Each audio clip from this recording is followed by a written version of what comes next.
Hi, I'm Michelle Stewart, and today we're here to talk about hand protection. So, how important are your hands? In reality, they're the most complex part of your body. There's 27 bones and joints, 123 ligaments, 34 muscles, 48 nerves, 30 arteries. Finger movement is controlled by muscles in your palm and your mid-forearm. You have tendons, ligaments in there that help to move the fingers. About a quarter of your motor cortex, which is what is controlling your body controls, is dedicated to the muscles in your hand alone. So here's an exercise for you. Take your hands, open them up, tuck your fingers into the palm of your hands, and then go ahead and try to tie your shoes. It's pretty near impossible to do something like that. If you're really tenacious, you'll figure it out. Facts about hand injuries. According to the Bureau of Labor Statistics, there's about 1 million workplace hand injuries per year. 200,000 involved wrists, hands, fingers, involved days away from work in 2009. And in the United States, workers with acute traumatic hand injuries account for over 1 million emergency room visits a year. And on average, 1 in every 6 is a recordable injury. Hand injuries are very difficult to repair due to the complexity of your hand makeup. So you have longer healing times when you have a hand injury. Potentially you lose function, dexterity, motion, grip. You lose a lot of abilities in your hands, and we use our hands every day, and we need them every day for just the minutest, smallest jobs. Contributing causes to hand injuries, really it comes down to us. Complacency, there's carelessness, lack of awareness, boredom, disregard for the rules and regulations, distractions. So different hand hazards are out there. There's a ton of hand hazards out there.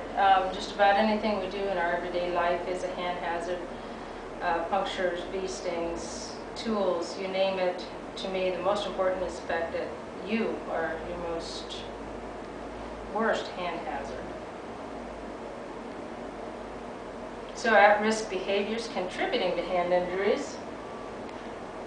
About 5 of those are failure. So failure to assess risk, failure to assess your area, failure to keep out of the line of fire, failure to properly perform a THA, use appropriate PPE, failure to use cutting blades correctly. There's just failure.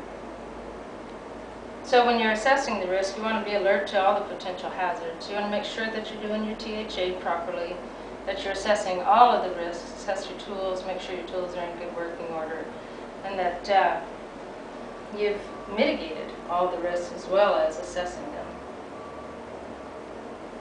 So PPE is the last line of defense. We consider this the last line of defense because we've worked very hard in management to try and engineer out all of the potentials, which takes out the human factor.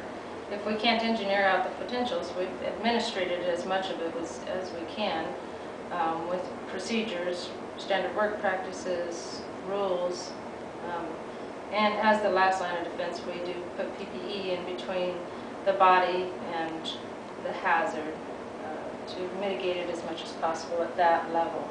There's all different types of PPE for your hands out there. There's chemical gloves, there's electrical gloves, there's high heat and cold gloves. You've got your standard leather gloves, cotton gloves, rubber gloves, nitrile gloves, latex gloves, impact gloves, anti-cut gloves. So there's a various assortment out there, and part of your risk assessment is to figure out what you need to protect your hands, the proper PPE you need. So hand and finger safe practices. Well, one of the biggest things is keep them out of where they shouldn't be. No pinch points and zones. Watch it when you're around hot equipment. Eyes on task, mind on task. Make sure you're paying attention to the job at hand. Make sure you're doing and knowing where your hands are all the time. Again, inspect all your tools carefully. And if you're using cutting tools, make sure it's a sharp cutting tool. A dull one is going to be a worse problem for you. So the pictures that are up on the board are, of course, indications of what happened, when something wrong happened. And the first one on the top is lacerations, and I'm not sure on the story of it, but it's hand lacerations, wrist lacerations, and lacerations are cuts to the hand. probably a saw of some sort. He got wrapped up into something. The one on the right-hand side is an injection injury, high-pressure injection injury into the finger. The one on the bottom left is impalement, obviously a nail gun. The guy did not hit his target. And the one on the bottom right is a high heat burn, hot oil burn injury that happened to the guy. So the most important thing we really want to keep in mind is, going home. Go home with all your fingers. Make sure that your hands are intact when you go home. They're not cut up, scraped up. You can still hold your wife's hand. You can still hold your baby. You can still wear your wedding ring. Is it worth taking a chance? Protect your hands. Make sure that you do go home. A hand injury is a life-changing event. It can destroy your life. It can destroy your work life if you have a hand injury. Don't let your life be disrupted. Thank you.